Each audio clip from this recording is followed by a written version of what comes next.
Hello everyone. तो आज हम लोग पढ़ने वाले हैं Ohm's law, vector form of Ohm's law, ohmic conductors, non ohmic conductors, ohms law के ग्राफ कैसे होते हैं ओमिक कंडक्टर के लिए और नॉन ओमिक कंडक्टर के लिए, और लास्टली हम लोग पढ़ेंगे कॉम्बिनेशन ऑफ रेजिस्टर्स। ठीक है, तो ऑब्वियसली इसमें आप लोग सारी चीजें जानते हो, आप ओम्स लॉ भी जानते हो और उसका जो अपडेटेड फॉर्म है जो मैंने लास्ट लेक्चर्स में आप लोगों को फील कराया है थोड़ा सा, वो भी आप लोग अब जानते हो। तो आप लोग ओम्स लॉ को अच्छे से जानते हो, है ना। तो कॉम्बिनेशन ऑफ रेजिस्टर की बात करें तो ये भी आप लोग जानते हो कि रेजिस्टेंस अगर सीरीज में है तो उसको हम लोग डायरेक्टली ऐड मारते हैं, अगर वो पैरेलल में है तो 1/, करके ऐड मारते हैं ना। सो सारी चीजें आप लोग जानते हो, सभी से आप लोग फेमिलियर हो। अगर नहीं भी हो तो भी कोई दिक्कत नहीं है, बिकॉज आज तो मैं आप लोगों को बता ही दूंगा, है ना। तो चलिए शुरू करते हैं ओम्स लॉ से, और ओम्स लॉ को थोड़ा सा फिर से हम लोग रिवाइज करते हैं कि था क्या। सो I इक्वल टू होता था NeAVD, इतना हम लोगों को पता है, ठीक है। और VD का फॉर्मूला इलेक्ट्रिक फील्ड के टर्म्स में आया था EE/m इंटू टाउ एवरेज, है ना। बट E को अगर हम V/L से रिप्लेस करें तो ये आएगा EV/ml इंटू टाउ एवरेज। अब मैं सबको वहां भेज दूं, V को यहाँ रहने दूं, तो ये आ जाएगा IML upon NE² into tau average equal to V। So V equal to आ जाएगा ML upon NE² tau average into I, ठीक है। तो यार हम लोगों को यहाँ पे दिख रहा है कि ये क्वांटिटी जो है, ये क्वांटिटी तब तक कांस्टेंट रहेगी जब तक सूरज चांद रहने तक कांस्टेंट नहीं रहेगी। ये क्वांटिटी तब तक कांस्टेंट रहेगी जब तक टेम्परेचर कांस्टेंट रहेगा। This will be constant till temperature is constant. क्योंकि हमने देखा यार कि रेजिस्टेंस जो है वो टेम्परेचर पर डिपेंड करता है। कैसे? R equal to R0 1 + alpha dt, ठीक है। सो ये चीज तब तक कांस्टेंट होगी जब तक टेम्परेचर कांस्टेंट होगा। क्यों भाई? क्योंकि आप टेम्परेचर में चेंज करोगे तो टाउ एवरेज चेंज होगा, रिलैक्सेशन टाइम चेंज होगा, और number of electrons per unit volume change होंगे। क्यों? क्योंकि टेम्परेचर बढ़ाने या घटाने से इलेक्ट्रॉन्स का आयोनाइजेशन पे इफेक्ट पड़ जाता है। आप बढ़ाओगे तो इलेक्ट्रॉन्स आयोनाइज होना चालू हो जाएंगे, और एक बार आयोनाइज होना चालू हुए तो डेंसिटी वहां पे घटने लगेगी, क्योंकि वॉल्यूम तो उतना ही है बट मास कम हो रहा है। तो density equal to mass upon volume, mass कम हो रहा है तो डेंसिटी भी ऑब्वियसली घटेगी क्योंकि वॉल्यूम तो कांस्टेंट है। तो इसका मतलब अगर टेम्परेचर कांस्टेंट है, इफ टेम्परेचर इज कांस्टेंट, मतलब ये क्वांटिटी अगर कांस्टेंट है, सो V डायरेक्टली प्रोपोर्शनल हो जाता है I के, और यही हमारा क्या होता है? Ohm's law. अब इसी चीज को अगर हम लोग हटाते हैं प्रोपोर्शनैलिटी कांस्टेंट को, तो यहाँ पे आता है कांस्टेंट जिसको हम बोलते हैं रेजिस्टेंस। ये क्या होता है? रेजिस्टेंस एक कांस्टेंट है। This is a constant which is known as resistance. और क्योंकि ये ओम्स लॉ से आया है तो इसीलिए इस कांस्टेंट की जो यूनिट है उसको ओम रख दिया गया, वरना इस कांस्टेंट की यूनिट हम लोग वोल्ट पर एम्पियर भी रख सकते थे, बट हम लोगों ने इसको ओम रख दिया। क्यों? क्योंकि ये ओम्स लॉ से डिराइव हुआ था, है ना। या तो आप लोग इसको रेजिस्टिविटी L/A, मतलब R equal to row L/A के भी टर्म्स में लिख सकते थे, बट ऐसा नहीं किया गया, छूट दे दी गई, ठीक है। V equal to IR। तो इस तरीके से हम लोगों का ओम्स लॉ तैयार हुआ। तो टेम्परेचर अगर कांस्टेंट है तो V इक्वल टू IR होता है, और अगर टेम्परेचर कांस्टेंट नहीं है तो थोड़ा सा चेंज आता है, ठीक है। तो R क्या है? यहाँ पे कांस्टेंट वैल्यू है। रेजिस्टेंस होता है, और रेजिस्टेंस क्या होता है? ऑब्जेक्ट को रोकने वाला, मूव करने से, ठीक है। तो यही आपका क्या है? यही आपका ओम्स लॉ है। समझ में आ गया? चलो ओम्स लॉ का हम लोग स्टेटमेंट देखते हैं क्या होता है, ठीक है। तो स्टेटमेंट देखते हैं ओम्स लॉ का। स्टेटमेंट लिखने आपको मे बी 1 मार्क में आ सकता है, ठीक है। क्या है? The current I through a conductor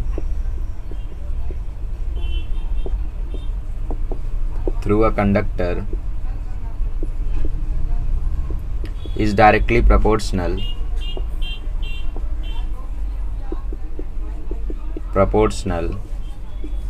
to the potential difference across the conductor, है ना। potential difference applies across its two end, ये भी चलेगा। potential difference V proportional to the potential difference V applied across its two ends,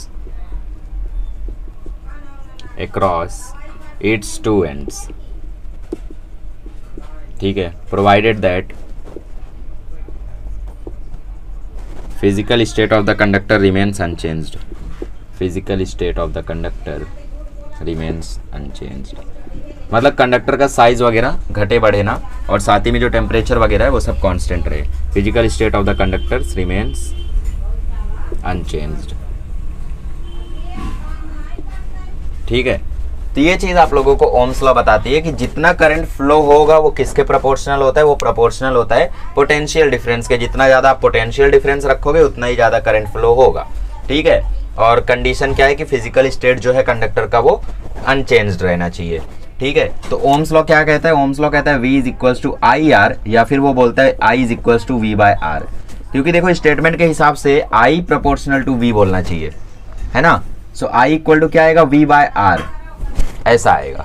या फिर इसको आप ऐसा भी लिख सकते हो, I is equal to C R. C क्या है यहाँ पे? कंडक्टेंस। याद है कंडक्टेंस के बारे में बताया था मैंने। So I is equal to C R भी आप लिख सकते हो। अच्छा, कंडक्टेंस का यूनिट क्या होता है? रेजिस्टेंस का यूनिट होता है ओम, तो कंडक्टेंस का यूनिट होता है मो, MHO उल्टा, या फिर ओमेगा भी बोल सकते हो। देखो ओम कैसा होता है? ऐसा होता है ना, तो कंडक्टेंस का यूनिट ऐसा होता है मो। इसको आप इलेक्ट्रोकेमिस्ट्री में अगले साल डीप में पढ़ोगे। ठीक है, तो यही सब चीजें हैं। तो I is equal to C R भी आप बोल सकते हो, बट कंडक्टेंस की यहाँ पे बात नहीं होती है।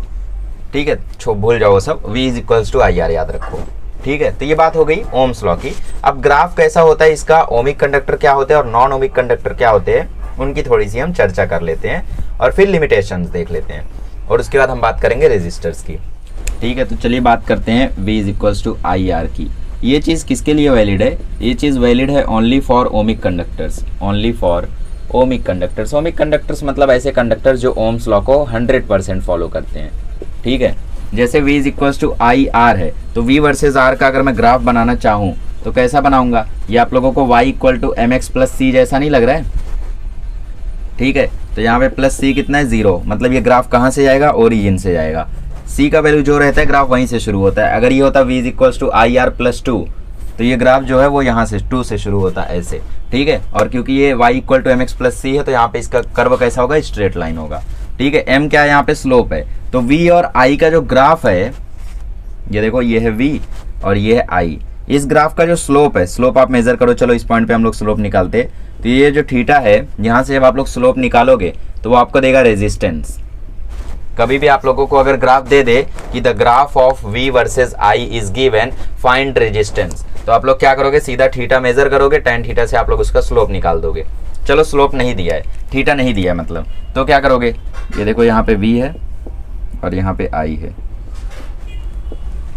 ठीक है, I आगे की तरफ बढ़ रहा है और V भी ऊपर की तरफ बढ़ रहा है। चलो एक क्वेश्चन देख ही लेते हैं कि यार सपोज आप लोगों को ये पॉइंट दिया है 5, ये पॉइंट दिया है 4, ये पॉइंट दिया है 3, ये पॉइंट दिया है 2, और आप लोगों को बोला इस ग्राफ में रेजिस्टेंस फाइंड आउट करने, और ये ग्राफ दिया है V और I का। तो ऑब्वियसली आप स्लोप निकालोगे। स्लोप कैसे निकालते हैं? y2 माइनस y1, 5 माइनस 3 कितना आया? 2, x2 माइनस x1 कितना आया? 2, 2/2 कितना होता है? 1। अरे स्लोप का फॉर्मूला क्या होता है? m। स्लोप का फॉर्मूला होता है y2 minus y1 upon x2 minus x1, है ना। तो y2 माइनस y1 करोगे, x2 माइनस x1 करोगे, आंसर आ जाएगा। अच्छा, कभी आप लोगों को अगर थीटा दे दे, तो सपोज आपको बोल दिया ये जो एंगल है वो 45 डिग्री है, ऑब्वियसली 45 डिग्री होगा क्योंकि यहाँ पे स्लोप की वैल्यू क्या आ रही है? 1 आ रही है। तो अगर ये 45 डिग्री है तो ऑब्वियसली आपको वहाँ पे y2 minus y1 upon x2 minus x1 करने की ज़रूरत नहीं है। सीधा सीधा आप tan 45 की वैल्यू निकालो। tan 45 कितना होता है? 1 होता है। तो वहीं पे आप लोगों का काम हो जाएगा। ठीक है, तो V is equal to I R का ग्राफ ऐसा आता है। बट देखो जो गुड कंडक्टर्स होते हैं ना, जो गुड कंडक्टर्स होते हैं, आइडियल ओमिक कंडक्टर की बात तो हो गई ऐसी, बट जो थोड़े से गुड कंडक्टर होंगे उनका ग्राफ कैसा होगा? उनका ग्राफ थोड़ा सा स्लाइटली डिफरेंट आ जाता है। मतलब ऐसे जाएंगे, ऐसे ऐसे चेंज हो जाएंगे। जाना चाहिए था सीधा, स्ट्रेट लाइन बननी चाहिए थी, बट ये आगे चल के थोड़ा सा आगे चले गए। ठीक है, देखो ध्यान से, ये यहाँ से शुरू किया, अरे बाबा,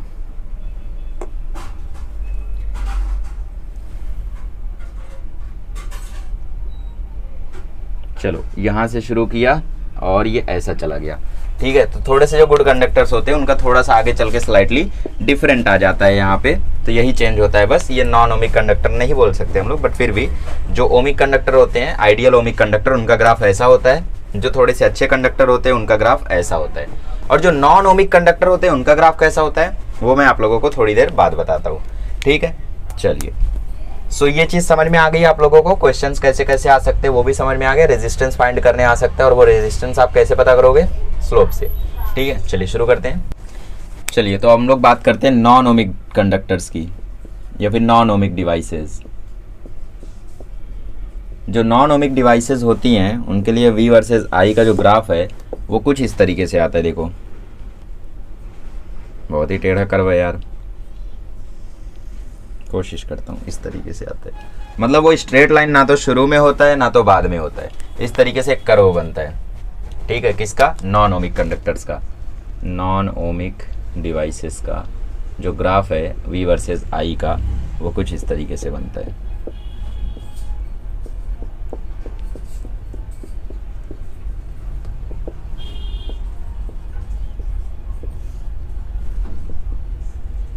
ठीक है, अच्छा I वर्सेस V का ग्राफ बना दिया यार इसने, क्या बात है। ठीक है, सो यहाँ पे उन्होंने रखा है V को और यहाँ पे उन्होंने रखा है I को। सो जस्ट चेंज कर दीजिए इसको, I वर्सेस V का ग्राफ बनाया है, इसको पलटेंगे तो अलग आएगा।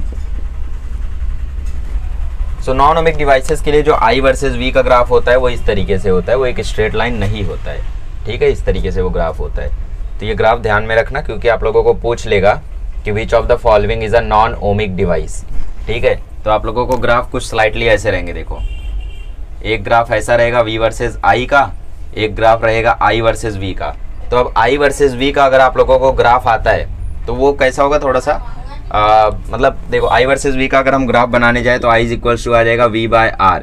मतलब यहाँ पे जस्ट स्लोप जो होगा वो 1/R हो जाएगा और कुछ भी चेंज नहीं आएगा। ठीक है, मतलब स्लोप कैसा होगा, इन्वर्ट हो जाएगा। तो जस्ट ग्राफ ऐसा ही रहेगा। और आप लोगों को गुड कंडक्टर्स का आ जाएगा तो गुड कंडक्टर्स का थोड़ा सा स्लाइट रहेगा, थोड़ा सा स्लाइटली चेंज रहेगा, है ना। फिर आप लोगों को एक ग्राफ ऐसा भी आ जाएगा जो यहाँ पे बनाया हुआ है। तो ध्यान में रखना, जो ग्राफ में कर्व बन जाए, छोटा मोटा कर्व बने वैसा नहीं, वो गुड कंडक्टर्स हो गए, नॉन ओमिक नहीं बोलेंगे उन्हें। ऐसा ग्राफ बन जाए तो समझ जाना वो कैसा है, नॉन ओमिक डिवाइस। ठीक है, तो इसको ध्यान में रखना। आगे बढ़ते हैं। चलिए सो हम लोग देखते हैं vector form of Ohm's law.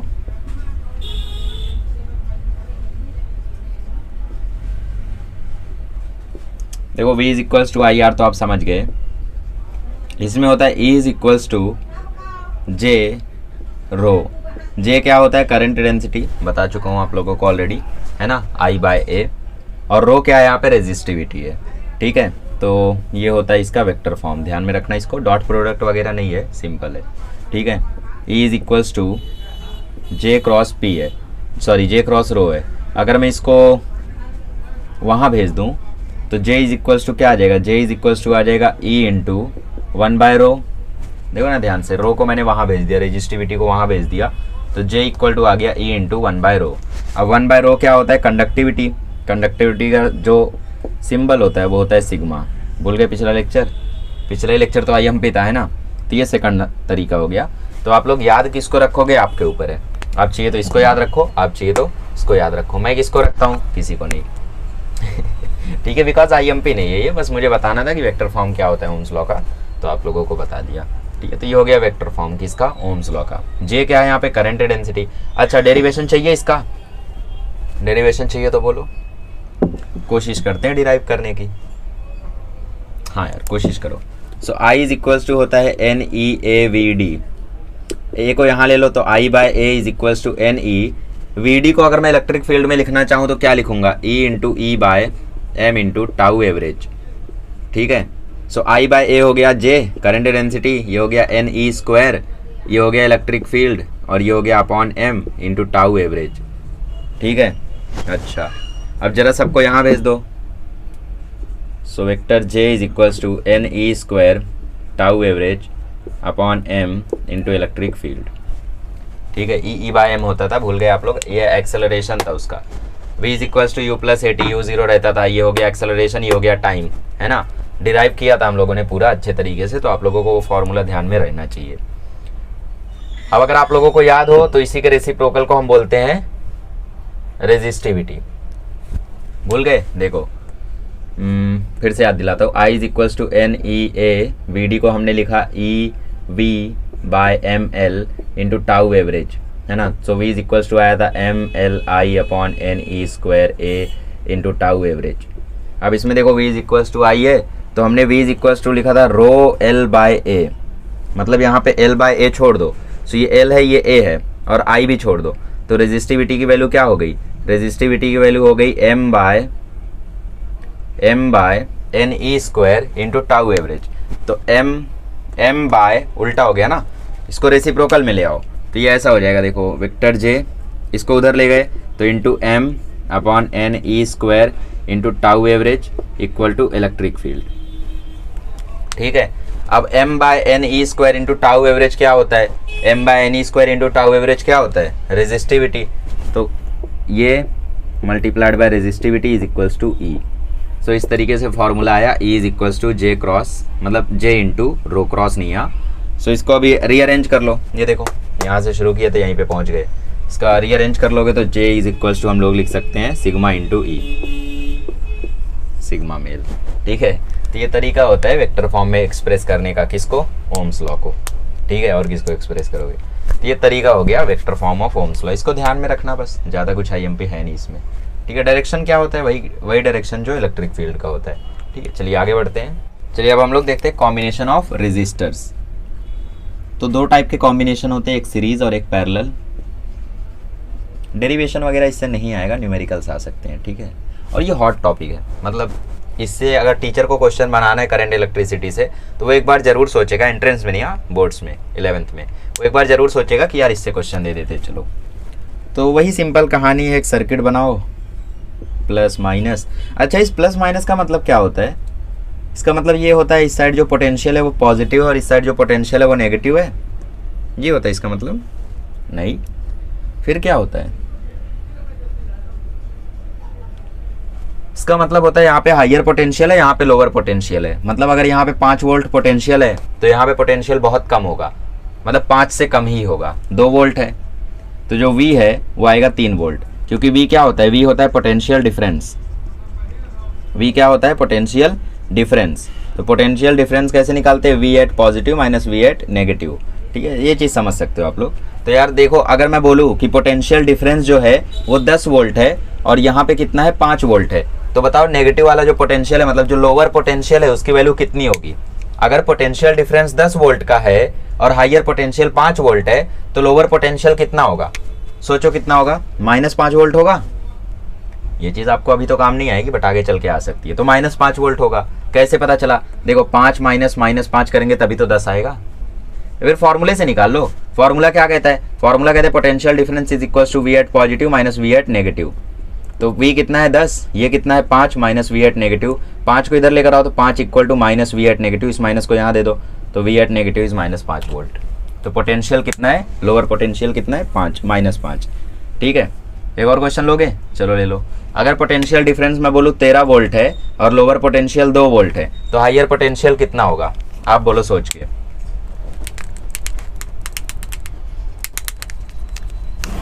पंद्रह वोल्ट होगा, है ना, क्योंकि ये 15 वोल्ट हुआ तभी तो 15 माइनस 2 13 आएगा। तो ये फालतू बातें हैं यार, छोड़ो। ठीक है, चलो सपोज मान लेते हैं करंट यहाँ से फ्लो हो रहा है I। ठीक है, यहाँ पे पोटेंशियल है V1, यहाँ पे पोटेंशियल है V2, पोटेंशियल डिफरेंस, ये है रेजिस्टेंस R1, ये है रेजिस्टेंस R2। अब याद रखो आप लोग एक चीज याद रखो, for the case of series,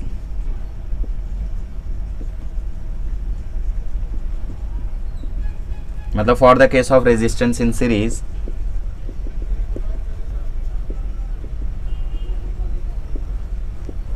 for the case of resistance in series, जो आप लोगों का करंट है वो सेम फ्लो करता है। ठीक है, करंट क्या रहता है, सेम रहता है हर एक रेजिस्टेंस के अक्रॉस। मतलब जैसे यहाँ से 5 एम्पियर करंट अगर निकला, यहाँ से अगर 5 एम्पियर करंट निकला तो पहले रेजिस्टेंस से भी 5 एम्पियर ही जाएगा, दूसरे वाले से भी 5 ही एम्पियर जाएगा। तो डिफरेंट क्या होता है, potential difference.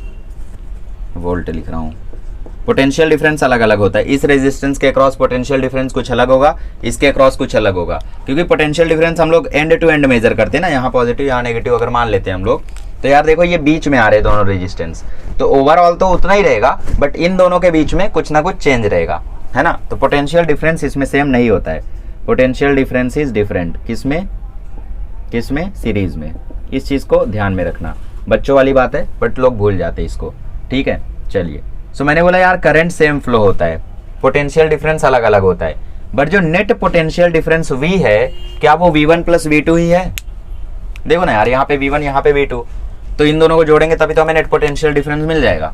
So V is equals to लिख दिया मैंने V1 प्लस V2। अब V क्या होता है? IR।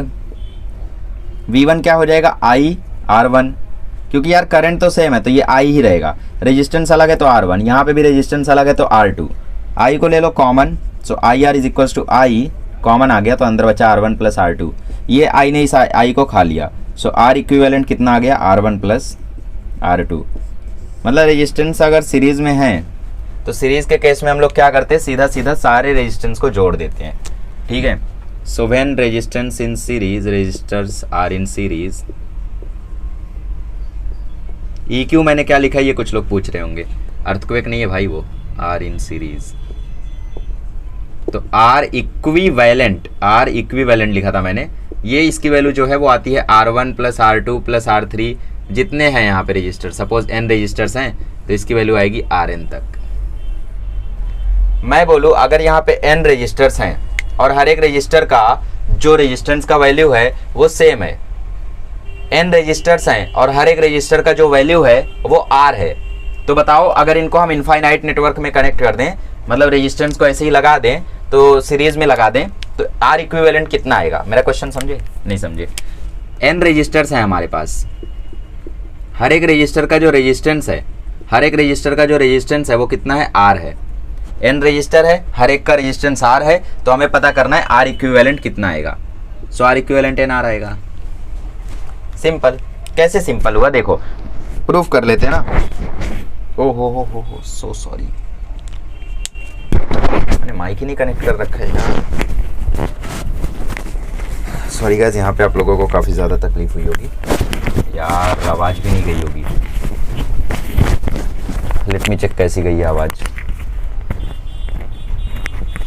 चलिए ज़्यादा दिक्कत नहीं है, ठीक ठाक है, ठीक है, बच गए, वरना भी पूरा फिर से बनाना पड़ता। हाँ तो मान लेते यार यहाँ पे दो रजिस्टर है जिनका रेजिस्टेंस 5-5 है, तो R इक्विवेलेंट कितना आएगा? 5 प्लस 5। क्या मैं इसको 2 इंटू 5 भी लिख सकता हूँ? बिल्कुल लिख सकता हूँ, क्योंकि 2 5 भी 10 होता है और 5 प्लस 5 भी 10 होता है। ये 2 क्या है? 2 मतलब कितना रेजिस्टेंस था, कितना रजिस्टर था?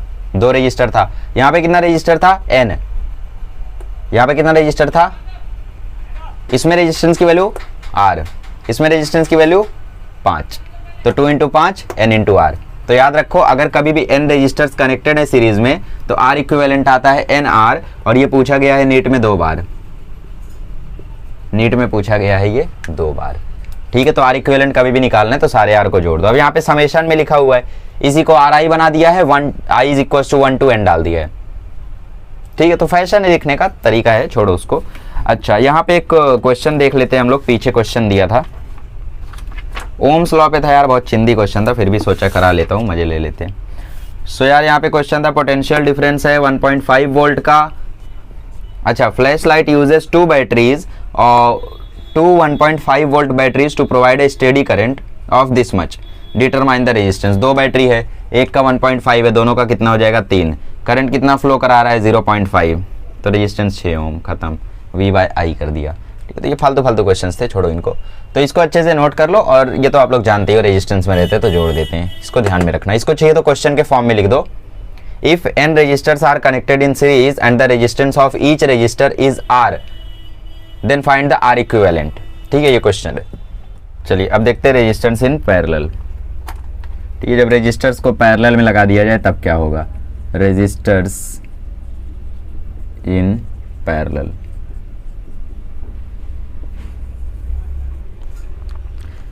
पैरेलल में लगा दिया जाए तो देखिए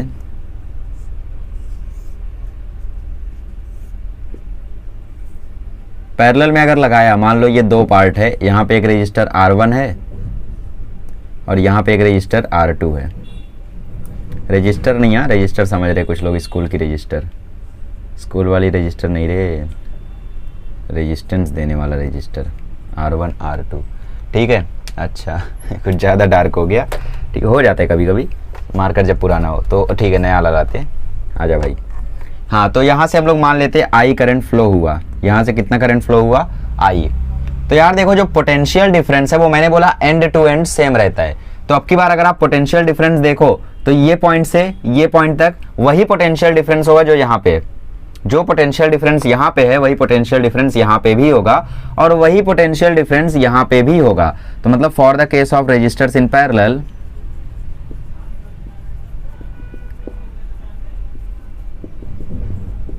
for the case of resistors in parallel जो करंट होता है वो डिफरेंट होता है और जो पोटेंशियल डिफरेंस होता है वो सेम होता है। पोटेंशियल डिफरेंस, अभी देखो ये रट्टा मारने की जरूरत नहीं है, रट्टा मत मारना प्लीज। लिख रहे हो बात सही है बट रट्टा मत मारना, इसको समझना। अब देखो ना, करंट आई यहाँ से गया, अब यहाँ से कुछ और करंट फ्लो होगा, मान लेते I1, और यहाँ से करंट कुछ और फ्लो होगा, मान लेते I2। भाई 10 एम्पियर करंट गया। अब ये भी जरूरी नहीं है कि आधा आधा बढ़ जाए, 5 तू ले ले 5 मैं ले लूँ, भंडारा थोड़ी है, ठीक है। रेजिस्टेंस के हिसाब से बटेगा। अब रेजिस्टेंस अगर यहाँ पे कम होगा तो यहाँ पे ज्यादा करंट जाएगा, यहाँ पे रेजिस्टेंस ज्यादा होगा तो कम करंट जाएगा, ठीक है। आधा आधा नहीं बटेगा ये, ठीक है। सो I1 और I2 में बट गया, मान लेते हैं करंट, ठीक है। चलिए क्या सेम रहता है इसमें, करंट पोटेंशियल डिफरेंस सेम रहता है और करंट क्या रहता है, डिफरेंट। अच्छा अब मुझे एक बात बताओ, I1 यहाँ से चला तो एक बार ये I1 यहाँ पे भी पहुंचेगा, I2 यहाँ से चला तो I2 यहाँ पे भी पहुंचेगा, फिर दोनों मिलके I बन जाएंगे। मतलब जो I1 प्लस I2 है वही क्या है, वही हमारा I है। So I is equal to I1 plus I2 है। तो ओम्स लॉ के हिसाब से I is equal to V by R होता है, तो V by R1 plus V by R2, और I क्या आ जाएगा, I आ जाएगा V बाय R इक्विवेलेंट। अब हमें पता है यार कि यहाँ पे V सेम रहता है, इसलिए मैंने सबको V लिखा है। वो अब वहाँ से V ले लो common, so V by R equivalent is equal to V ले लिया कॉमन, तो अंदर बचा 1 by R1 plus 1 by R2। V से V कैंसिल हुआ, so 1 by R equivalent is equal to 1 by R1 plus 1 by R2, ठीक है। अब इसी चीज को अगर देखो दो रजिस्टर कभी भी दिए रहते हैं ना, तो उसके लिए R इक्विवेलेंट का डायरेक्ट फॉर्मूला चाहो तो रट सकते हो, R1 R2 upon R1 plus R2। कैसे आया वो भी बता देता हूँ, क्रॉस मल्टीप्लाई कर दो। So 1 by R equivalent is equal to cross multiply होकर आ जाएगा R1 plus R2 upon R1 R2। But ये 1 अपॉन R इक्विवेलेंट है, हमें क्या चाहिए, हमें R इक्विवेलेंट चाहिए, तो पलट दो, पलटोगे तो R इक्विवेलेंट क्या आ जाएगा, R1 R2 upon R1 plus R2। समझ रहे हो, तो वही चीज़ है यार यहाँ पे, ठीक है। तो दो रजिस्टर जब भी रहते हैं तो फॉर्मूला डायरेक्ट है, ये वाला रट लो। जैसे आपकी टेक्स्ट बुक में क्वेश्चन दिया है 3 ओम और 6 ओम और 5 ओम। अच्छा इस क्वेश्चन को बाद में कराता हूँ मैं, क्योंकि यहाँ पे सीरीज में भी लगे हुए और करंट पूछा, बढ़िया क्वेश्चन है, ठीक है। तो दो रजिस्टर रहे तो ये फॉर्मूला यूज करो, दो से ज्यादा रहे तो 1 अपॉन R1 1 अपॉन R2 ऐसा यूज करते रहो। सो 1 बाय R इक्विवेलेंट चलता रहता है 1 upon R1 plus 1 upon R2 plus 1 upon R3, 3 से ज्यादा नहीं जाएगा, टेंशन मत लो। 1 अपॉन Rn जितना रहता है सबको जोड़ते जाओ रेसिप्रोकल करके। अब फिर से सेम क्वेश्चन नेट में आया था, एक ही बार आया था, बट क्वेश्चन था कि n रजिस्टर्स हैं और हर एक रजिस्टर का जो रेजिस्टेंस है, n रजिस्टर्स है और हर एक रजिस्टर का जो रेजिस्टेंस है वो R है, तो बताओ R इक्विवेलेंट कितना आएगा। ऑप्शन था NR, N by R, R by N, NR, R by N, N by R और एक N स्क्वायर R, ठीक है। तो बताओ कौन सा करेक्ट है। N स्क्वायर R तो ऑब्वियसली नहीं होगा, बिकॉज बहुत सोच के बोला है आपने। ओके तो कौन सा करेक्ट है, बस यही कर लेते हैं हम लोग, इसके बाद क्वेश्चन सॉल्व करेंगे। क्वेश्चन भी अभी ज़्यादा है नहीं इसमें, बट जेई के 2-3 क्वेश्चन हैं, ठीक है, उनको देखेंगे। चलिए देखते हैं अब इसको पहले। सो यार n रजिस्टर्स हैं यहाँ पे और हर एक के रेजिस्टेंस की वैल्यू सेम है, तो मतलब 1 बाय R इक्विवेलेंट आएगा 1 by R plus 1 by R plus 1 by R। कितने रजिस्टर है भाई, n रजिस्टर है, तो लास्ट में आएगा n बाय R, ठीक है। अब आप लोगों को पता है, क्या पता है, आप लोगों को पता है कि जब भी डिनोमिनेटर सेम रहता है तो डिनोमिनेटर कितनी बार भी रहे, बट अगर वो सेम है तो उसको हम लोग एक ही बार लिखते। तो नीचे तो आ गया R और ऊपर 1 1 1 1 1 1 1 को जोड़ के कितना आता है, 1 plus 1 plus 1 plus 1 plus 1 plus 1 plus 1 कितना आता है, n आता है। मैथमेटिक्स में सीक्वेंस एंड सीरीज में मैंने आपको ये चीज पढ़ाई थी, है ना, कि 1 का समेशन कितना आता है, n आता है, 2 का समेशन कितना आता है, 2n आता है। कैसे बोल रहे हो यार। अच्छा मुझे एक बात बताओ, अगर मैंने 10 बार 2 लिख दिया, 10 बार मैंने 2 लिख दिया और मैंने आपसे उसका समेशन पूछा, तो आप करोगे 2 प्लस 2 प्लस 2, देखो आप करोगे 2 plus 2 plus 2 plus 2 plus 2 plus 2 plus 2 plus 2, भाई 3 3 6 7 8 9 10, 10 बार है 2, जोड़ोगे तो 20 आएगा। क्या आप इसको 2 इंटू 10 नहीं कर सकते थे, मतलब जितना है उसको उससे मल्टीप्लाई कर दो जिसको जोड़ना है। किसको जोड़ना है भाई, 2 को, और कितने बार है, 10 बार, तो 2 इंटू 10 कर दो, 20 आ गया। तो वैसे कितने लोग को जोड़ना है, n लोग को। क्या जोड़ना है, 1, तो n इंटू 1 क्या आ जाएगा, n आ जाएगा। सो 1/r इक्विवेलेंट आया है n/r, आंसर नहीं है ये। r इक्विवेलेंट क्या आएगा, r/n। नीट में आया है एक बार, इसको ध्यान में रखना, ठीक है। चलिए मजा आया सॉल्व करके, ठीक है। चलिए क्वेश्चन देखते हैं अब हम लोग, जो आप लोगों को क्वेश्चन दिए है टेक्स्ट बुक में, और फिर उसके बाद कुछ एंट्रेंस लेवल के क्वेश्चन करेंगे, फिर लेक्चर एंड करेंगे। चलिए तो क्वेश्चन बना देते हैं फटाफट से। 3, 6, 5, 14, ठीक है। तो यहाँ पे आप लोगों का एक सर्किट है, सर्किट में यहाँ पे 2 रेजिस्टेंस लगे हैं, एक रेजिस्टेंस ऊपर, एक रेजिस्टेंस नीचे, और फिर इस सर्किट को कंप्लीट करते हुए एक और रेजिस्टेंस आ गया है, ठीक है। और यहाँ पे आपका बैटरी लगा है जिसका पोटेंशियल डिफरेंस है 14 वोल्ट। यहाँ पे रेजिस्टेंस है 3 ओम, यहाँ पे रेजिस्टेंस है 6 ओम, और यहाँ पे है रेजिस्टेंस कितना था भाई, 5 ओम, ठीक है। क्वेश्चन में पूछा है फाइनल करंट कितना फ्लो होगा सर्किट से, फाइनल करंट कितना फ्लो होगा सर्किट से। अब यहाँ पे आप लोगों को मैं कुछ नई नई चीज़ें बताऊंगा, कुछ नई नई चीज़ें बताऊंगा जो आप लोगों को नीट और जेई के लिए इंपॉर्टेंट है। पहले हम लोग इस क्वेश्चन को सॉल्व करते हैं। तो आप लोगों को बोला है जो 3 ओम है वो R1 है, जो 6 ओम है वो R2 है, और जो 5 ओम है वो R3 है। तो हम लोग देख सकते हैं 3 ओम और 6 ओम कैसे लगे हुए हैं, पैरेलल में लगे हुए।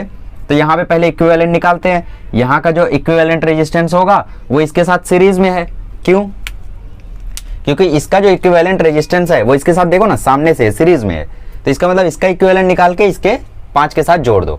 तो इक्विवेलेंट निकालो इसका, R इक्विवेलेंट क्या आएगा, सीधा फॉर्मूला मैंने बताया था R1 R2 upon R1 plus R2। तो R1 R2 कितना आ जाएगा, 3 × 6, R1 प्लस R2 क्या आ जाएगा, 3 + 6, आंसर आया 2। अब देखो यहाँ पे एक बढ़िया तरीका आप लोगों को बताता हूँ, शायद काम करे। जैसे मैंने लिखा, नहीं काम करेगा, ठीक है। 3 6 18 होता है और नीचे 9 हो रहा है, 18/9 कितना आएगा, 2। तो इसका मतलब यहाँ पे इक्विवेलेंट रेजिस्टेंस कितना है, 2 ओम का। अब ये 2 ओम इस 5 ओम के साथ सीरीज में है, तो नेट रेजिस्टेंस कितना आ जाएगा, इक्विवेलेंट मतलब 2 + 5 सीरीज में है, सामने सामने जोड़ दिया, तो 7 ओम का टोटल रेजिस्टेंस है। यहाँ पे 7 ओम का अगर टोटल रेजिस्टेंस है तो करंट कितना आ जाएगा, V/R। सो 14/7, 2 एम्पियर। इक्विवेलेंट रेजिस्टेंस निकाला, उस इक्विवेलेंट को यहाँ पे डाला और आंसर आ गया। जो करंट फ्लो होता है इस सर्किट से वो होता है V/R इक्विवेलेंट। तो कभी भी आप लोगों को ऐसा क्वेश्चन दे दे तो आप लोग सोचना और सॉल्व करना। अच्छा, ये तो था आपका बोर्ड लेवल। एंट्रेंस में क्वेश्चन पूछेगा find the current flowing through 6 ohm resistance. 6 ohm से कितना करंट फ्लो होगा, भूल जाते कुछ देर के लिए 5 ओम को। 5 ओम को हम लोग अभी ध्यान में नहीं रखते हैं क्योंकि आंसर चेंज हो जाएगा फिर, ठीक है। तो 6 ओम से कितना करंट फ्लो होगा ये आपका क्वेश्चन है। तो हमें पता है ये जो 6 ओम है ये 3 ओम के साथ कैसे लगा हुआ है, पैरेलल में लगा हुआ है, ठीक है। पैरेलल में लगा हुआ है तो यहाँ पे जो करंट होगा वो तो सेम रहेगा, सॉरी करंट तो डिवाइड होगा बट पोटेंशियल डिफरेंस सेम रहेगा। तो V तो 14 ही रहेगा और R कितना यहाँ का 6, तो 14/6 आएगा। इससे कितना करंट फ्लो होगा, 14/6 मतलब 7/3 मतलब 2.33333 इतना एम्पियर करंट यहाँ से फ्लो होगा। तो यहाँ से कितना एम्पियर करंट फ्लो होगा वो भी निकाल सकते हैं, 14/3 कितना आएगा, 4.6666। तो नेट करंट कितना फ्लो होगा यहाँ से, नेट करंट यहाँ से फ्लो होगा 6 एम्पियर का, देखो ना 7 एम्पियर का, सॉरी 4 + 6 + 2 + 3 3 3 3 3 इतना जोड़ोगे आप लोग तो 7 आएगा। तो मतलब यहाँ से 7 एम्पियर का करंट फ्लो होगा इक्विवेलेंट, बट क्योंकि आगे भी एक रजिस्टर आ गया तो उसके कारण कम हो जाता है, ठीक है। चलिए, तो इस चीज को हम लोग थोड़ी देर के लिए भूल गए थे। कभी भी आप लोगों को पूछे किसी के भी अक्रॉस करंट कितना फ्लो होगा तो उसका रेजिस्टेंस का वैल्यू लेना, वहां का पोटेंशियल डिफरेंस लेना और आंसर निकालना। इस चीज को और डीप में आप सीखोगे किरचॉफ लॉ में, ठीक है। और क्वेश्चंस देख लेते हैं हम लोग। चलिए, तो क्वेश्चन कराने से पहले एक इंपॉर्टेंट चीज समझ लीजिए कि पैरेलल में जो R इक्विवेलेंट आता है वो हमेशा R1 या R2 से छोटा ही आता है। कैसे, देखो मान लेते यार एक रेजिस्टेंस है 10 ओम, एक रेजिस्टेंस है 2 ओम, जोड़ो दोनों को 1/10 + 1/2, अरे फॉर्मूला बताया ना 20/12 कितना आया, 5/3 कितना आया, 1.666। तो ये जो 1.666 आया ये हमेशा इससे छोटा है, देखो। अच्छा, आपको यकीन नहीं हो रहा है ना, एक और वैल्यू ले लेते हैं, 100 ओम और यहाँ पे 2 ओम ही रहने दो। सो R1 × R2 upon R1 + R2, देखो 200/102, अभी भी ये 2 से छोटा है ना, 2 नहीं है ये, अभी भी नहीं है। अच्छा, इसको 1 कर दूँ, तो इसको 1 कर दूँ अगर मैं तो कुछ बात बन सकती है, नहीं बनेगी। ये देखो ये 101 हुआ, नीचे नहीं ऊपर 100 हुआ R1 R2 और नीचे R1 + R2 101 हो गया, ठीक है। मतलब ये तो 9999 इतना आने लगा। तो हमेशा ध्यान रखो पैरेलल में जो इक्विवेलेंट आता है वो हमेशा R1 या R2 से छोटा होता है, ठीक है, कभी भी उससे बड़ा नहीं आता है। और दोनों को जोड़ने से बड़ा वो तो कभी नहीं आएगा। मतलब जैसे एक रेजिस्टेंस है 5 ओम, एक रेजिस्टेंस है 7 ओम, तो R इक्विवेलेंट हमेशा 7 ओम से कम ही होगा, मतलब 12 ओम से कम ही होगा, ठीक है, उनके ऐड से। ऐसा बोल रहा हूँ मैं, R1 प्लस R2 से भी छोटा ही होता है। और अगर सीरीज की मैं बात करूँ तो सीरीज में उल्टा होता है, R इक्विवेलेंट हमेशा R1 R2 के इंडिविजुअल वैल्यू से बड़ा आता है। तो कभी भी आप लोगों को बोले कि यहाँ पे कितना रेजिस्टेंस मैं लगाऊं कि नेट इक्विवेलेंट घट जाए, या फिर कितना मैं रेजिस्टेंस लगाऊं यहाँ पे कि करंट बढ़ जाए, तो ऑब्वियसली वहाँ पे आपको पैरेलल में लगाना होगा, क्योंकि पैरेलल में लगाने के बाद ही करंट बढ़ेगा या रेजिस्टेंस घटेगा, है ना। चलिए क्वेश्चन दिया आप लोगों को, 3 resistor 10 ohm 20 ohm 30 ohm are connected in series, ठीक है, हम दोनों में करते हैं। देखो 10 ओम है, 20 ओम है और 30 ओम है। पूछा ही लोग अगर सीरीज में कनेक्टेड हैं तो कितना आएगा नेट रेजिस्टेंस, और फिर पूछा है कि 12 वोल्ट का अगर सप्लाई दे दिया जाए सीरीज कॉम्बिनेशन को, तो यहाँ पे इंटरनल रेजिस्टेंस वगैरह भी आ गया है, बट फिर भी हम लोग उसको नेग्लेक्ट करते हुए चलेंगे, ठीक है। चलिए सो पहले सॉल्व करते हैं इसको। तो अगर ये सीरीज में है तो आर इक्विवेलेंट कितना आएगा, आर इक्विवेलेंट आएगा R1 plus R2 plus R3, 10 20 30 कितना हो गया 60 ओम। अभी क्वेश्चन में क्या बोल रहा है कि 12 वोल्ट के सप्लाई के साथ इसको कनेक्ट कर दिया गया, बट यहाँ पे इंटरनल रेजिस्टेंस वगैरह भी दे दिया गया है, तो उसको हम लोग नेग्लेक्ट करते हैं थोड़ी देर के लिए, ठीक है। और अगर पैरेलल में है वो चीज़ मैं आप लोगों को नेक्स्ट लेक्चर में बताऊंगा। पैरेलल में है तो आर इक्विवेलेंट क्या आएगा 1/10 प्लस 1/20 प्लस 1/30।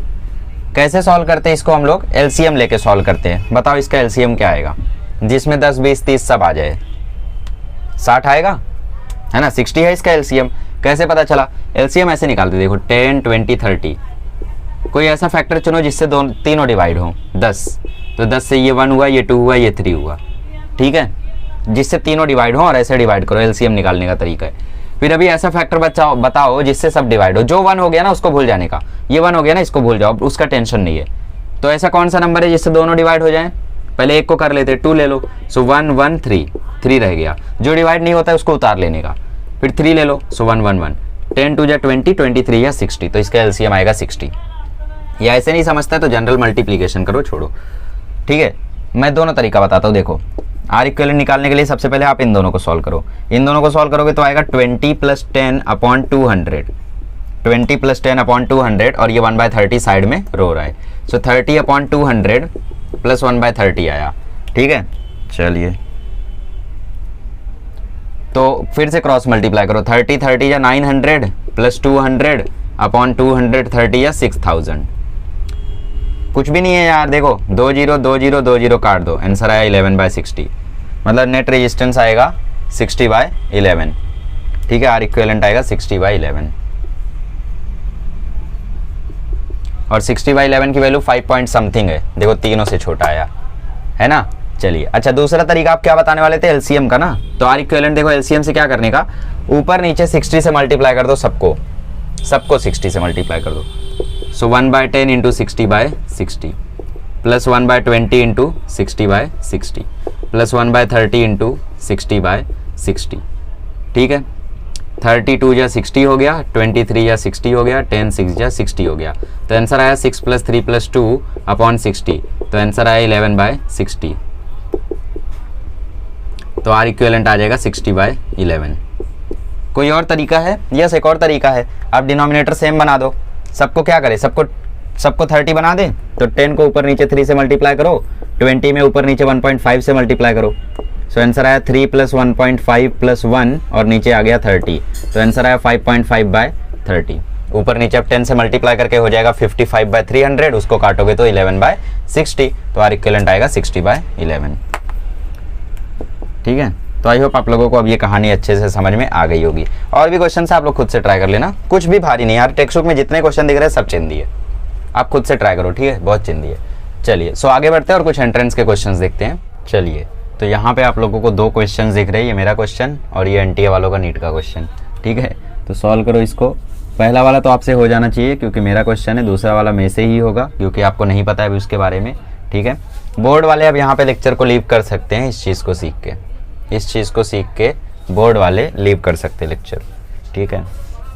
बाकी ज़्यादा टाइम बचा भी नहीं अभी लेक्चर को, बस 1 आवर का ही लेक्चर होगा, वो भी शायद 1 आवर हो पाएगा, 55 मिनट्स में भी ओवर हो सकता है ना। चलिए तो 3-4 क्वेश्चन और है मेरे पास इसके अलावा, देखते हैं। तो इसमें सबसे पहले ये तीनों किस में कनेक्टेड है, पैरेलल में। तो यहाँ पे 1/r इक्विवेलेंट क्या आएगा, 1/1 + 1/2 + 1/3। ठीक है, तो इसका एलसीएम क्या हो जाएगा 6, तो 6/6 + 6/12 + 6/18। कैसे किया भाई, इसका एलसीएम कितना था 6, तो ऊपर नीचे 6 से मल्टीप्लाई किया, यहाँ पे 6 से मल्टीप्लाई किया तो 6/6 हुआ, यहाँ पे ऊपर नीचे 6 से किया तो 6/12 हुआ, यहाँ पे ऊपर नीचे 6 से किया तो 6/18 हुआ। ठीक है, चलिए तो इसको 2 से काटो, तो 2 6 जा 2 3 जा, इसको भी 2 से काटो, इसको 3 से काटो, तो 3 2 जा 3 6 जा, तो सब जगह 6 हो गया, तो नीचे आ गया 6, ऊपर आ गया 6 + 3 + 9 मतलब 11। सो 1/r इक्विवेलेंट कितना आ गया 11/6, तो r इक्विवेलेंट कितना आ जाएगा 6/11। मैंने बोला था ना 1 ओम 2 ओम 3 ओम तीनों में से हर एक से कम होगा, देखो 6/11 हर एक से कम है, हर इंडिविजुअल से।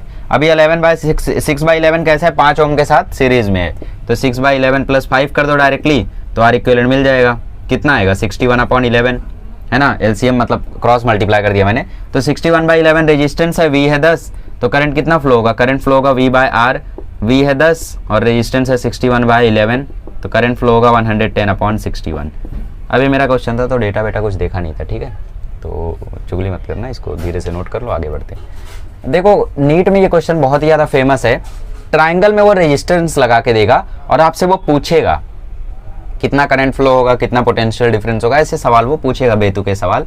बट हाँ तरीका क्या है इसका, देखो ट्राइंगल बनाते हैं, तो ये बना ट्राइंगल, पहला रेजिस्टेंस यहाँ लगाया है, दूसरा रेजिस्टेंस यहाँ लगाया है, जो रेजिस्टेंस लगाया तो करंट मैंने पाया। ठीक है, तो 4 ओम का यहाँ पे, 4 ओम का यहाँ पे और 4 ओम का यहाँ पे। अच्छा, अगर हम लोग यहाँ पे ध्यान से देखें, चलो इसको कनेक्ट कर देते हैं, मान लेते हैं यहाँ पे एक सर्किट है। ठीक है, अब यहां से करंट जब आई जाएगा, समझने के लिए आसानी होगी, जब करंट आई जाएगा तो होगा क्या, यहाँ पे 2 टुकड़ों में बटेगा, यहाँ पे जाएगा I1 और यहाँ पे जाएगा I2।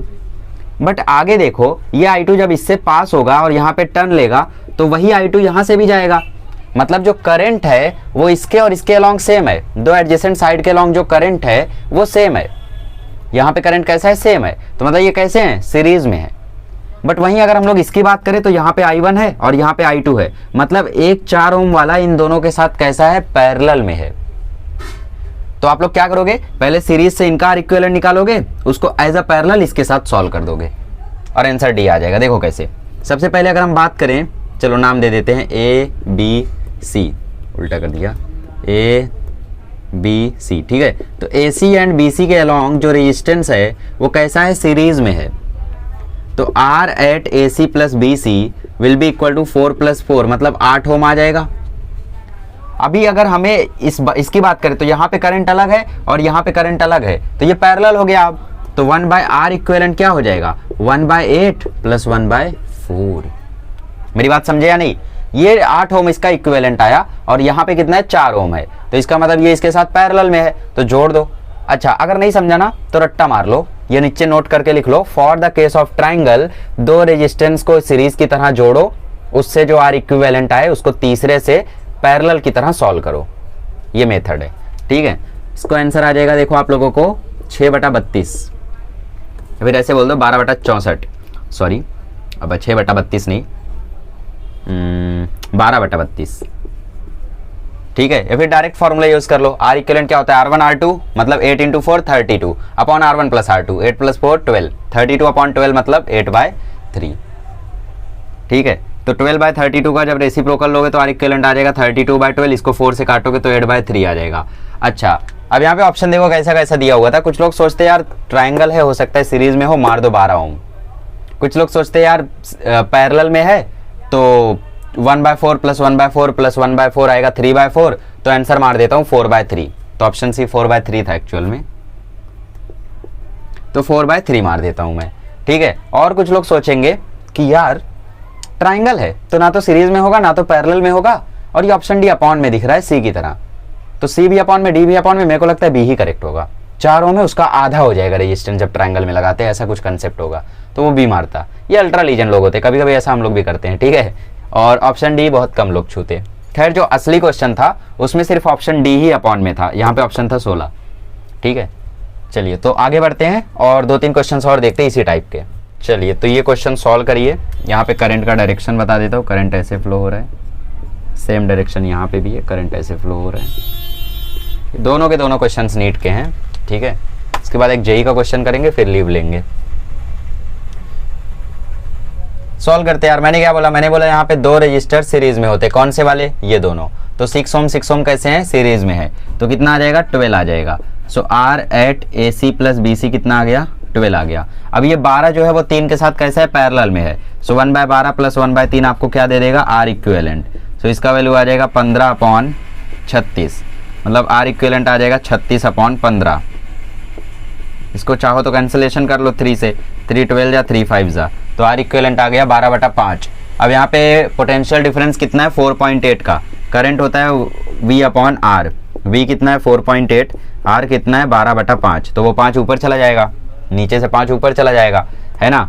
तो 12 × 0.4 आ गया आंसर, 5 × 0.4 2 एम्पियर। सो करंट कितना आ गया, 2 एम्पियर। आ गया समझ में। चलो अब यहाँ पे देखो ये दोनों कैसे हैं, सीरीज में है, तो R at A C plus B C कितना आ जाएगा, R at A C plus B C आ जाएगा 6 ओम। अब इस 6 ओम को कैसा जोड़ दोगे, 3 के साथ पैरेलल में, तो 1/6 प्लस 1/3 1/R इक्विवेलेंट, तो आर इक्विवेलेंट आ जाएगा 6 3 या 18/9, मतलब 2 ओम यहाँ पे इक्विवेलेंट रेजिस्टेंस है और 2 वोल्ट यहाँ पे पोटेंशियल डिफरेंस है। करंट होता है पोटेंशियल डिफरेंस अपॉन रेजिस्टेंस, तो आंसर आ जाएगा 1 एम्पियर। That's it. देखो 1 मिनट भी नहीं लगा सॉल्व करने में, है ना। तो काफ़ी चिंदी होते हैं यार क्वेश्चन, बस आप लोगों को कंसेप्ट क्लियर रहना चाहिए। चलो लास्ट क्वेश्चन देखते हैं आज का। तो ये क्वेश्चन जेईई मेंस 2021 का है। आ जाते कभी कभी ऐसे चिंदी क्वेश्चन, तो इसको सॉल्व करने का एक ही तरीका है, ऑप्शन में पुट कर करके आपको चेक करना पड़ेगा, ठीक है। बट एक स्मार्ट तरीका बताता हूँ इसका। स्मार्ट तरीका ऐसा है कि जब भी ऐसा क्वेश्चन आए जिसमें आप लोगों को ऑप्शन की हेल्प से आंसर मिले, तो उसमें हमेशा पहले चेक करो ऑप्शन डी। ऐसा क्यों, क्योंकि मेन टारगेट क्या होता है उनका, जो क्वेश्चन बनाते हैं वो ये सोचते हैं कि यार हमारे किसी एक क्वेश्चन में अब स्टूडेंट अपना इतना टाइम दे दे कि उससे इजी क्वेश्चन भी सॉल्व ना हो। ऐसा नहीं, वो आपके दुश्मन है, बट कंपटीशन कम कर रहे हैं वो, ठीक है। तो वो चाहते हैं कि किसी एक क्वेश्चन पे स्टूडेंट अपना ज़्यादा टाइम दे दे। तो ऑब्वियसली जिसमें ऑप्शन चेक करना रहता है उन्हें पता है स्टूडेंट शुरू करेगा ए से, तो ए को करेक्ट नहीं रखना है, बी को करेक्ट नहीं रखना है, हमेशा डी को ही करेक्ट रखना है या सी को करेक्ट रखना है ना। बट कभी कभी ऑप्शन ए भी करेक्ट रहता है, तो सबसे पहले आप चेक करना ऑप्शन डी, फिर चेक करना ऑप्शन ए। डी चेक करने के बाद सी भी मत करना, छोटा भी मत चेक करना, सीधा ए चेक करना, ठीक है। स्मार्ट तरीका है, पहले डी चेक करो फिर ए बी सी चेक करो। अब इसमें मैं बता देता हूँ डी करेक्ट है, बट आप लोग क्या करोगे, ए से चेक करो, मतलब मैं अभी जब सॉल्व कराऊंगा तो ए से चेक कराऊंगा। दूसरा तरीका क्या है इसको सॉल्व करने का, मतलब दूसरी बात क्या है इसको सॉल्व करने की, वो ये है कि आप फिगर बनाओ। 4 6 को पैरेलल में रखो, 2 8 को सीरीज में रखो, तो आपको खुद ही समझ में आएगा कितना जल्दी ये सॉल्व होगा। 3 मिनट बहुत है। जेईई में आपके पास 154 सेकंड रहते हैं क्वेश्चन सॉल्व करने के लिए। टाइमर सेट करो, मैं भी सबका ऑप्शन चेक करके आपको 1 मिनट में दे दूंगा, 60 सेकंड में, ठीक है। अच्छा कैसे दे दोगे, देखो 4 6 है पैरेलल में और 2 8 है सीरीज में, एंड मतलब यहाँ पे विथ लगा लो, मतलब इसको पैरेलल में लगाओ फिर उसके साथ इसको सीरीज में लगाओ, तो ये दोनों मिला के सीरीज में ही हो जाएंगे, ठीक है। तो 4 6 का अगर इक्विवेलेंट निकालो तो आएगा 24/10 और 2 8 का ये आ जाएगा, तो आंसर आ जाएगा 24 + 100/10। ये है क्या, नहीं है। 6 8 पैरेलल में है तो इसका आ जाएगा 32/14 + 6, ठीक है। कितना आएगा ये 32/14 नियरली 2 आता है, और जबकि ये ऑप्शन आप लोगों का 15 के पास जा रहा है ना, तो ये तो 8 आ रहा है बस, तो ये तो नहीं है। अच्छा 2 6 पैरेलल में है, मतलब 12/8 + 12, तो ये कितना आ जाएगा 12 + 96/8 कितना आ जाएगा 108/8, ये भी नहीं है। अच्छा इसको चेक कर लो, 2 4 पैरेलल में है, तो इसका मतलब 8/6 + 14, तो ये कितना आ जाएगा 8 + 14 6 या 84 और नीचे 6 92/6 46/3। 1 मिनट भी नहीं लगा मुझे। कैसे कर रहा था मैं, सोचना पड़ेगा ना कैसे कर रहा था भाई, कैसे कर रहा था तू, ठीक है। तो देखो कैसे कर रहा था मैं, 4 6 पैरेलल में है तो इसका शॉर्टकट यूज करो ना, R1 R2/R1 + R2, देखो तुरंत इक्विवेलेंट आ गया। शॉर्टकट इसीलिए दिया जाता है। ये सीरीज में है, डायरेक्ट लिख दिया। अब ये दोनों और ये दोनों जो मिल के बना रहे हैं वो क्या बना रहे हैं, सीरीज ही बना रहे हैं, तो दोनों को जोड़ना ही है, जोड़ दिया, इसको भी जोड़ दिया, खत्म। तो कैलकुलेशन फास्ट रखो। देखो 50 सेकंड में मैंने चेक किया, 50 सेकंड में, और मुझे मिल गया ऑप्शन डी करेक्ट है, देखो, ठीक है। जनरल तरीका इसका बताता हूँ, देखो ऑप्शन ए चेक करते फिर ऑप्शन डी चेक करेंगे, बाकी कुछ नहीं। बी सी आप चेक कर लेना, ठीक है। देखो तो 4 6 पैरेलल में है, तो ये बनाया मैंने 4 और ये बनाया मैंने 6। अभी बोला है विथ 2 8 इन सीरीज, मतलब यहाँ पे 2 ओम होगा और यहाँ पे 8 ओम होगा। सर्किट पूरा करने की भी जरूरत नहीं है, इतने पे छोड़ दो, इतने पे छोड़ दो, ये सब मत बनाओ तो भी चलेगा, है ना, टाइम बचाना है। तो 4 6 कैसे हैं, पैरेलल में है, और 2 8 कैसे हैं, सीरीज में है। अब समझ में आया इसको और इसको हम लोग क्यों जोड़ रहे थे। अभी एक ऐसा क्वेश्चन हमने बोर्ड में किया था जहाँ पे ये दोनों पैरेलल में थे, आगे एक रजिस्टर सीरीज में था। सॉल्व करो, 1/4 + 1/6 नहीं, ये वाला नहीं, शॉर्टकट यूज करो। आर इक्विवेलेंट क्या होता है, R1 R2 upon R1 + R2। तो R1 R2 आ जाएगा 4 6 या 24, R1 + R2 आ जाएगा 10, काटोगे तो आ जाएगा 12/5। 12/5 मतलब 2.4, 2.4 कर दो। अब 2 + 8 क्या हो जाएगा, 10, मतलब यहाँ पे इक्विवेलेंट कितना है, 10 ओम। अब ये 10 ओम जो है वो इसके साथ कैसा है, सीरीज में, तो 10 ओम में 2.4 ओम जोड़ो तो 12.4 ओम आएगा। और जबकि आप इसको अगर रिजॉल्व करोगे तो वो 15 के पास जा रहा है। 46/3, 46 को 45 भी ले लो ना, तो कितना है 15, तो 15 तो है नहीं आंसर, मतलब ये गलत है। ऑप्शन डी जब चेक करोगे तो क्या करोगे, ऑप्शन डी में आप लगा लो, ये आप लोगों का सीरीज में है, मतलब 6 8 यहाँ पे और 2 4 कैसे हैं, पैरेलल में है। तो यहाँ से आर इक्विवेलेंट पहले निकालोगे तो R1 × R2 मतलब 2 4 8 और अपॉन में R1 + R2, तो आ जाएगा 8/6 मतलब 4/3। इसको निकाल लो, कितना आएगा, ये 14, ये 14 आया आपको, तो 4/3 में आप क्या जोड़ रहे हो, 14 जोड़। ये सीरीज में है तो यहाँ से कितना आया 14, और ये पैरेलल से कितना आया 4/3, दोनों को जोड़ रहे हो, जोड़ दो, 4 + 42/3 कितना आया 46/3 ओम। तो ये आ गया इक्विवेलेंट। ठीक है, तो इस तरीके से इस क्वेश्चन को सॉल्व करना था, छिंदी था यार। ठीक है, तो आज हम लोगों ने काफी कुछ डिस्कस किया, छोटी मोटी बातें डिस्कस की। अगले लेक्चर में मिलेंगे तो हम लोग डिस्कस करेंगे ईएमएफ क्या होता है, कॉम्बिनेशन ऑफ सेल, और फिर थोड़ा सा हीट एनर्जी और पावर के बारे में डिस्कशन करेंगे। ठीक है, चलिए मिलते हैं अगले लेक्चर में। Thank you so much. Next will be last lecture.